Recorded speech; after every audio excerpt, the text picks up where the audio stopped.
Hi అండి, అందరికీ నమస్తే. అందరూ కూడా గో ఆధారిత ప్రకృతి వ్యవసాయం దేశీ విత్తనాలతో చేసి ఆరోగ్యంగా ఉండాలి అని తాపత్రయపడే నేను, అందరూ బాగుండాలి అందులో నేనుండాలి అనుకునే నేను మరో వీడియోతో మీ ముందుకు వచ్చానండి.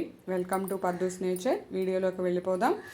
మదనపల్లి దగ్గర గురు అనే రైతు పలు రకాల దేశీ విత్తనాలను ఉపయోగించి సాంప్రదాయ పద్ధతిలో గో ఆధారిత ప్రకృతి వ్యవసాయం చేస్తున్నారు అండి.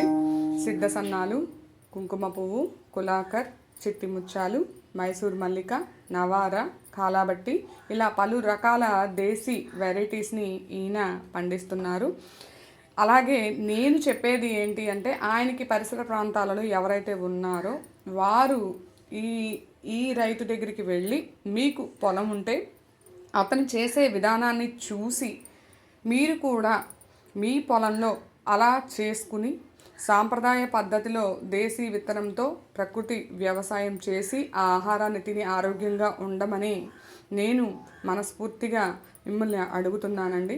అలాగే ఒకవేళ చేసుకోలేని వాళ్ళు, మాకేం పొలం లేదు అనేవాళ్ళు అతని దగ్గర కొనుక్కుని తిని కనీసం మీరు ఆరోగ్యాన్ని కాపాడుకుని హాస్పిటల్ ఖర్చులు మిగిల్చుకోవాలని మనస్ఫూర్తిగా కోరుకుంటున్నాను.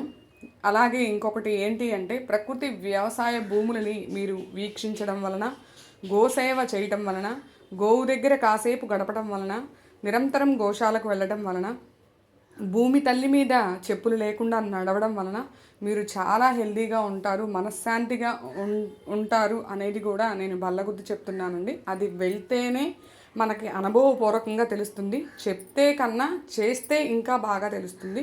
నేను ఆల్రెడీ చేస్తున్నాను. నేను చెప్పేది విని మీరు కూడా పాటిస్తారని నేను చెప్తున్నాను. దయచేసి నేను చెప్పే మాటలు చెవికి తీసుకోకుండా మనసుకు తీసుకోండి.